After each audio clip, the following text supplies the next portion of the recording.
से बोलिए श्री सत्यनारायण भगवान की जय। एक समय नैमिषारण्य तीर्थ में शौनक आदि 88,000 मुनि यज्ञ कर रहे थे। यज्ञ समाप्त होने के बाद सभी ऋषियों ने श्री सूत जी महाराज से विनम्र भाव में प्रश्न किया। बोले, हे प्रभु, कलयुग में मनुष्य पापों से घिरा रहता है। उसे ना तो वेद विद्या आती है और ना ही वह कठिन तप कर सकता है। ऐसे में मनुष्य को भक्ति कैसे प्राप्त होगी, उसके दुख कैसे दूर होंगे और उसे मोक्ष की प्राप्ति कैसे मिलेगी। तब श्री सूत जी महाराज बोले कि आपने बहुत ही उत्तम प्रश्न किया है, क्योंकि यह प्रश्न संसार के सभी प्राणियों के कल्याण से जुड़ा है। अब मैं आपको वह व्रत बताता हूँ जो बहुत ही सरल है और जिसका फल बहुत बड़ा है। यह वही व्रत है जो नारद मुनि ने भगवान विष्णु से पूछा था और भगवान ने स्वयं उन्हें बताया था। यही श्री सत्यनारायण भगवान का व्रत है। इस व्रत को करने से मनुष्य के सभी दुख दूर होते हैं। धन, संतान, सुख, शांति और अंत में फिर मोक्ष की प्राप्ति होती है।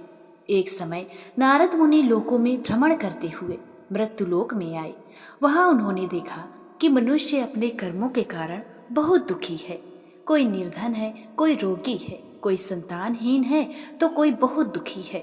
यह सब देखकर नारद मुनि जी को बहुत दुख हुआ और वे तुरंत विष्णु लोक गए और भगवान विष्णु से प्रार्थना किया कि हे प्रभु, ऐसा कौन सा उपाय है जिससे मनुष्य थोड़े से प्रयास से अपने दुखों से मुक्त हो सके। तब भगवान विष्णु ने कहा कि सत्यनारायण का व्रत करो और लोगों को भी यह व्रत करने को कहो।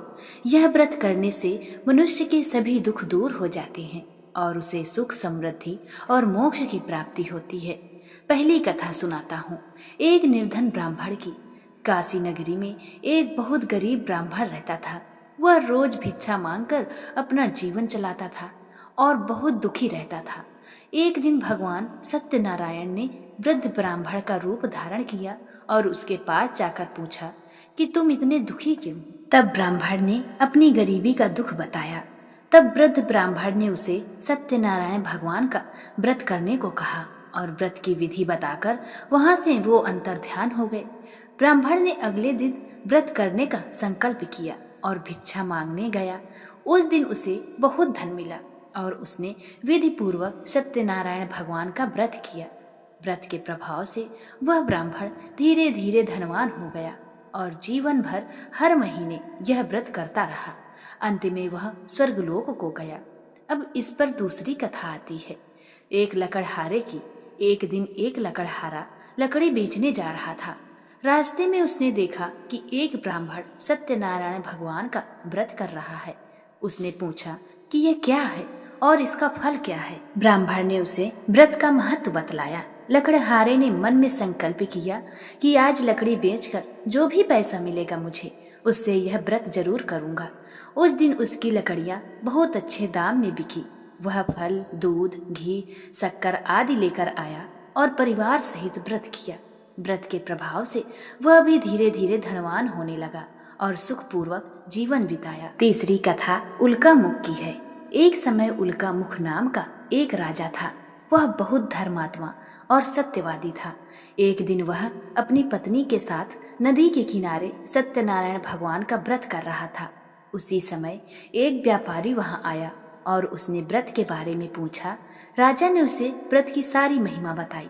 व्यापारी ने भी संकल्प किया कि जब उसके यहाँ संतान होगी तब वह यह व्रत करेगा।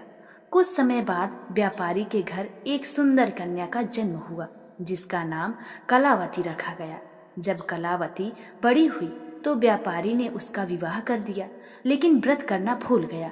भगवान इससे नाराज हो गए। व्यापारी व्यापार करने गया तो उसे चोरी के झूठे आरोप में राजा ने जेल में डाल दिया और उसका सारा धन छीन लिया।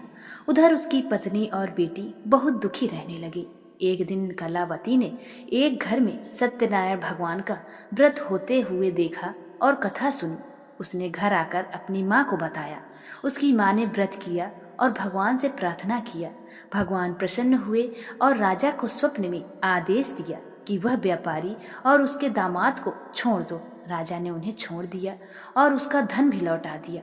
जब व्यापारी घर लौट रहा था तो रास्ते में भगवान ने साधु का रूप धारण करके उससे पूछा कि नाव में क्या है। व्यापारी ने मजाक में कहा कि नाव में तो पत्ते हैं प्रभु। भगवान ने कहा ठीक है, और नाव सचमुच पत्तों से भर गई। व्यापारी को अपनी गलती का एहसास हुआ और उसने भगवान से क्षमा मांगी। भगवान ने उसे फिर से क्षमा कर दिया और नाव फिर से धन से भर गई। जब व्यापारी घर पहुंचा तो उसकी बेटी प्रसाद खाए बिना ही पति से मिलने चली गई। इससे भगवान नाराज हो गए और उसका पति अदृश्य हो गया। बाद में उसने प्रसाद खाया, तब उसका पति वापस मिल गया।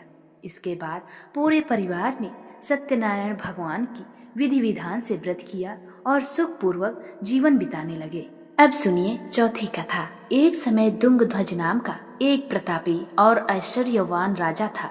वह अपने राज्य का पालन बड़े ही नियम और व्यवस्था से करता था, परंतु उसके मन में धीरे धीरे अभिमान उत्पन्न हो गया। अपने वैभव और शक्ति के कारण वह स्वयं को श्रेष्ठ समझने लगा और ईश्वर भक्ति में उसका मन पहले जैसा नहीं रहा। एक दिन वह राजा शिकार खेलने के उद्देश्य से अपने सैनिकों के साथ घने वन में गया। दिन भर वह वन में इधर उधर घूमता रहा और कई पशुओं का शिकार किया। शिकार करते करते वह थक गया और विश्राम करने के लिए एक विशाल वट यानी कि बरगद के वृक्ष के नीचे आकर बैठ गया। वहाँ का वातावरण बहुत ही शांत और पवित्र था। उसी वृक्ष के निकट कुछ ग्वाले गोप बालक अपने परिवार और बंधु बांधवों के साथ अत्यंत श्रद्धा और भक्ति भाव से श्री सत्यनारायण भगवान का व्रत और पूजन कर रहे थे।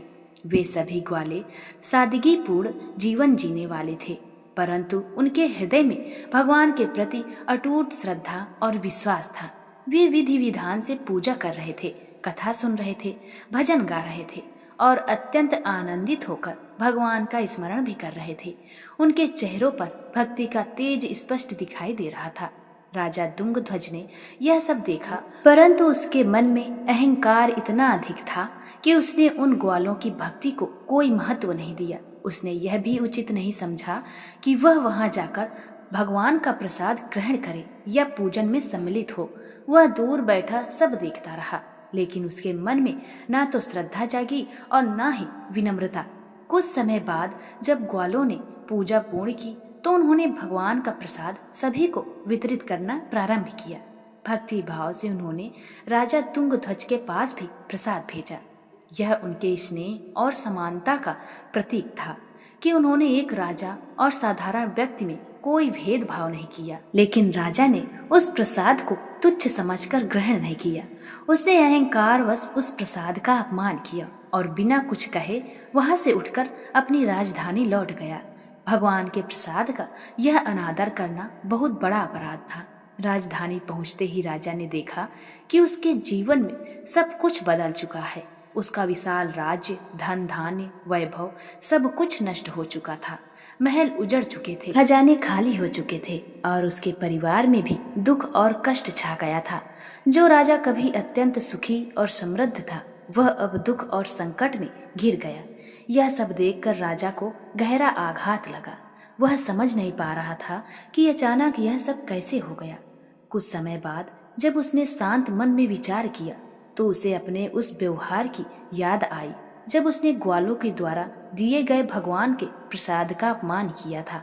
उसे समझ में आ गया कि यह सब उसी अपराध का परिणाम है। तब राजा का अहंकार पूरी तरह टूट गया और उसके मन में पश्चाताप उत्पन्न हुआ। वह तुरंत उसी वन में गया जहाँ ग्वाले पूजा कर रहे थे। वहां पहुंचकर उसने अत्यंत विनम्रता से ग्वालों के सामने सिर झुका दिया और भगवान से अपनी भूल के लिए क्षमा मांगी। इस बार उसने पूरी श्रद्धा और भक्ति के साथ श्री सत्यनारायण भगवान का पूजन किया। उसने विधि विधान से व्रत भी किया, कथा भी सुनी और अत्यंत आदर पूर्वक भगवान का प्रसाद ग्रहण किया।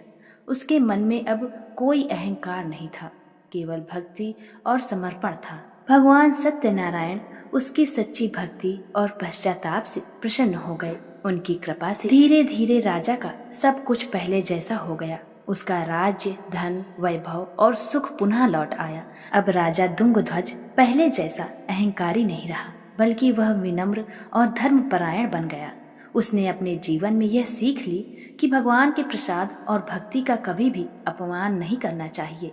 वह नियमित रूप से श्री सत्यनारायण भगवान का व्रत करने लगा और प्रजा के साथ मिलकर भक्ति में लीन रहने लगा। इस प्रकार उसने दीर्घ काल तक सुखपूर्वक जीवन व्यतीत किया और अंत में भगवान की कृपा से उसे उत्तम लोक की प्राप्ति हुई। प्रेम से बोलिए श्री सत्यनारायण भगवान की जय। हरे कृष्णा।